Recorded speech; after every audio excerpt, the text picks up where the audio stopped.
નમસ્કાર. ક્યારે એવું વિચાર્યું છે કે આપણે જે બોક્સ જોઈએ છીએ કે પછી પિરામિડ, આ બધા આકારો આખરે બને છે કેવી રીતે? આજે આપણે એ જ રહસ્ય ખોલવાના છીએ. 3D આકારોની આ દુનિયામાં આપણે જોઈશું કે કેવી રીતે એક સાવ સપાટ કાગળમાંથી કમાલના આકારો બનાવી શકાય છે. તો ચાલો આ મજેદાર સફર શરૂ કરીએ. તો સૌથી પહેલા આપણે ક્યાંય દૂર નથી જવું. ચાલો આપણી આસપાસ જ નજર ફેરવીએ. આપણી દુનિયા તો જાત-જાતના અને રસપ્રદ આકારોથી ભરેલી પડી છે. અને જુઓ, પાર્ટી હેટ. સાચું કહેજો, બર્થડે પાર્ટીમાં આવી ટોપી પહેરવાની મજા કોણે નથી માણી? આ જે આકાર છે ને, એને કહેવાય શંકુ. આપણે બધાએ જોયો જ છે, ખરો ને? અને આને કોણ નથી ઓળખતું? સૌનું માનીતું રૂબિક્સ ક્યુબ. મગજને કસરત કરાવતી આ રમત એ તો એકદમ પરફેક્ટ ઘનાકારનું ઉદાહરણ છે. અને છેલ્લે આ જુઓ, એક કોલ્ડ ડ્રિંકનું કેન. આ છે નળાકાર. આપણા રોજના જીવનમાં આવી કેટલીય વસ્તુઓ આપણે જોતા હોઈએ છીએ. સારું, તો હવે એક મજેદાર સવાલ. આપણે આજે 3 અલગ-અલગ વસ્તુઓ જોઈ, પેલી પાર્ટી હેટ, રૂબિક્સ ક્યુબ અને કોલ્ડ ડ્રિંકનું કેન. આ બધામાં એવું તો શું છે જે એક સરખું છે? જરાક વિચારો તો. વિચાર્યું? જવાબ છે કે એ બધા જ 3D આકારો છે. 3D એટલે કે ત્રિપરિમાણીય. એનો મતલબ શું? મતલબ કે એમને ખાલી લંબાઈ અને પહોળાઈ જ નથી, પણ ઊંચાઈ કે ઊંડાઈ પણ છે.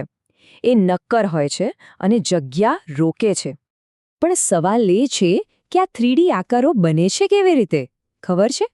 દરેક 3D આકાર પાસે છે ને એક સિક્રેટ મેપ હોય છે, એક ગુપ્ત નકશો, જેની અંદર જ એના બનવાનું રહસ્ય છુપાયેલું છે. અને આ ગુપ્ત નકશાને ગણિતની ભાષામાં આપણે કહીએ છીએ નેટ. નેટ એટલે શું? એકદમ સહેલું છે. એ એક સપાટ 2D ડિઝાઇન છે, જેને જો બરાબર રીતે વાળવામાં આવે ને તો એમાંથી 3D આકાર બની જાય છે. એમ સમજો કે કોઈ પણ આકાર બનાવવાનો એક ફ્લેટ પ્લાન છે. સારું, વાતો તો ઘણી થઈ. હવે ચાલો ને સીધું પ્રેક્ટિકલી જોઈએ કે આ નેટમાંથી જાદુની જેમ 3D આકારો કેવી રીતે બને છે. તો જુઓ, એક ઘન કેવી રીતે બને એની શરૂઆત થાય છે આ 6 સરખા ચોરસવાળી સપાટ નેટથી. હવે જ્યારે આપણે એને કિનારીઓથી વાળીએ અને જોયું, એકદમ પરફેક્ટ ઘન તૈયાર છે. છે ને કમાર? ચાલો હવે વારો પિરામિડનો. એની નેટમાં જુઓ, નીચે એક ચોરસ છે અને એની ચારે બાજુ 4 ત્રિકોણ જોડાયેલા છે. બસ આ ત્રિકોણને ઉપરની બાજુ વાળીને ભેગા કરી દઈએ અને લો, બની ગયો એક મસ્ત મજાનો પિરામિડ. અને આ જુઓ, આ તો ખરેખર અજીબ અને રસપ્રદ છે. એક નળાકારની નેટમાં શું હોય ખબર છે? 2 ગોળ વર્તુળ અને એક લંબચોરસ. કોણે વિચાર્યું હોય આવું? બસ લંબચોરસને ગોળ વાળી દો અને ઉપર નીચે 2 વર્તુળ લગાવી દો, એટલે થઈ ગયો આપણો નળાકાર તૈયાર. કેટલું સહેલું અને અદ્ભુત છે નહીં? ચાલો હવે આ આકારોને જરા વધુ નજીકથી ઓળખીએ. દરેક આકારને પોતાની સપાટી એટલે કે ફેસીસ, ધાર એટલે કે એજેસ અને શિરોબિંદુ એટલે કે વર્ટિસીસ હોય છે. એક મજાની એક્ટિવિટી કરીએ. આજુબાજુ કોઈ પુસ્તક કે કંપાસ બોક્સ પડ્યું હોય તો જરા એની સપાટી, ધાર અને ખૂણા ગણી જુઓ તો મજા આવશે. પણ આ બધું જાણવાની જરૂર શું છે? આ નેટ અને 3D આકારો વિશે શીખવું આટલું જરૂરી કેમ છે?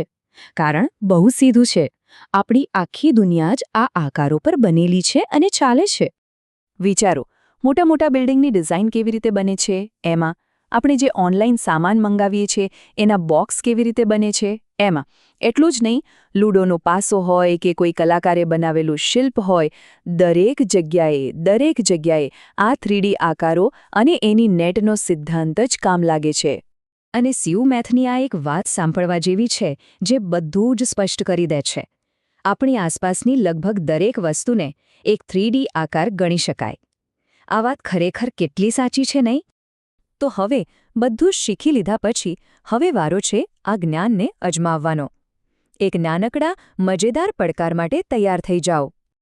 અત્યારે જ્યાં પણ બેઠા છો ત્યાંથી જરા આસપાસ નજર દોડાવો. જુઓ તો, કોઈ ઘન દેખાય છે? કોઈ નળાકાર, ગોળો કે પિરામિડ જેવું કંઈ દેખાય છે? હવેથી જ્યારે પણ કોઈ બોક્સ કે ડબ્બો હાથમાં આવે ને ત્યારે 1 સેકન્ડ માટે રોકાઈને જરૂર વિચારજો કે આની નેટ, આનો પેલો સિક્રેટ મેપ કેવો દેખાતો હશે?